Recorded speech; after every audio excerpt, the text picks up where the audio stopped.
जी sir, अपना नाम बताइए। मैं BR कौंडल हूँ जी, और प्रोफेशन से अभी अधिवक्ता हूँ। और इससे पहले मैं हिमाचल प्रशासनिक सेवा में सेवारत था। 2012 में सेवा से बाहर आया हूँ। उसके बाद लोगों को मुफ्त सलाह के कार के रूप में कार्य कर रहा हूँ। और इसी संदर्भ में इस क्षेत्र के ये लोग जो है कल मेरे कार्यालय में आए थे, जन समाधान केंद्र में, और उन्होंने ये समस्या मेरे ध्यान में लाई थी। कागज़ देखने के बाद और इनको सुनने के बाद फिर मुझे लगा कि स्पॉट पे जाना आवश्यक है, ताकि जो भी स्थिति है उसको सही उसकी जानकारी ली जा सके। अभी आज मैं आया हूँ, यहाँ सभी लोग भी इकट्ठे हैं और इनके घर भी आप देख रहे हैं साथ में बगल में हैं। और मुझे हैरानी ये हुई कि हमारी एक वेलफेयर स्टेट है, जहाँ पर स्टेट को सिटीजन्स के राइट्स जो है उसको प्रोटेक्ट करना होता है, और वो सिटीजन का राइट है स्टेट से जस्टिस का डिमांड करना। जो राइट्स सिटीजन्स को दे रखे होते हैं वेलफेयर स्टेट में, कानून में, वो सरकार के नहीं होते।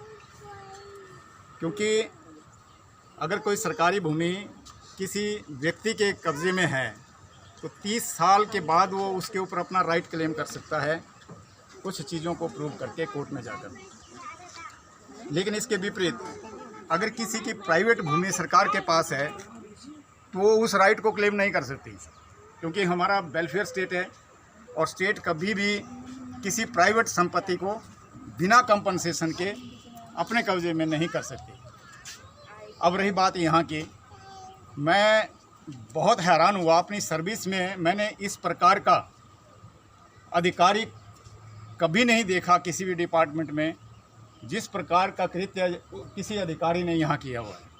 आप देख रहे हैं ये जंगला यहाँ पर लगा दिया गया है, और इनको कह दिया गया है कि इनके जो गेट हैं इसके पर भी जंगला लग जाएगा। और ये जो गेट हैं यही इनके घर को एकमात्र एंट्री है। और सबसे बड़ी बात है कि इस घर के आगे भले ही ये ज़मीन किसी की है, अभी मैं ज़मीन के ऊपर नहीं जा रहा हूँ, ये भले ही किसी की है, चाहे सरकार की है चाहे प्राइवेट की है, इसके ऊपर म्युनिसिपल कॉरपोरेशन ने अपना पैसा लगाकर ये 5-6 फुट जो है रास्ता बनाया हुआ है। और ये क्यों बनाया हुआ है? क्योंकि जो रेजिडेंट्स यहाँ रहे हैं उनके ये ईजमेंट्री राइट्स होते हैं। घर के आगे हवा, पानी, रास्ता, उनका ये राइट है।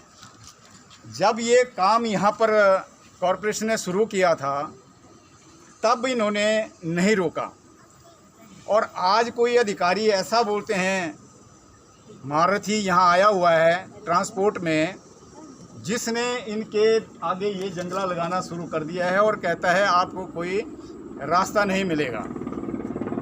अब थोड़ा इसमें सरप्राइज़ ये भी है कि ये लोग जो है कई बार डीएम के पास जा चुके हैं, हमारे डिस्ट्रिक्ट मजिस्ट्रेट के पास, और मैं देख रहा हूँ इस फाइल में इन्होंने राइटिंग में भी दिया हुआ है, और सारे गांव वालों के इस पर हस्ताक्षर हैं।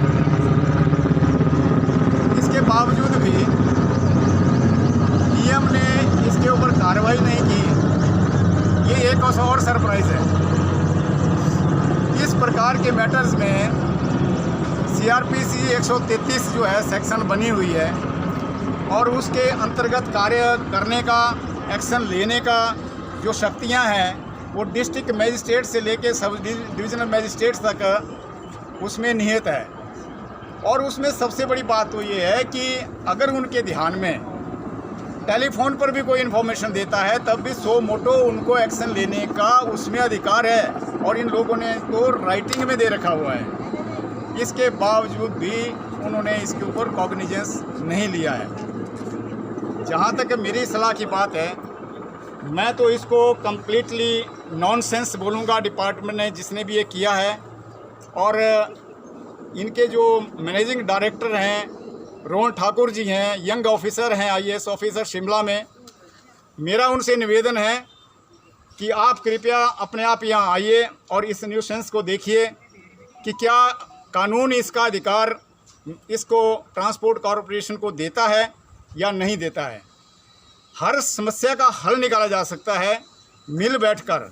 लेकिन अगर आप ऐसा समझें कि इनका रास्ता रोका जा सकता है तो डीएम तो क्या, कोई भी हस्ती इस रास्ते को नहीं रोक सकती। कानून इनको इसका अधिकार देता है। चलो।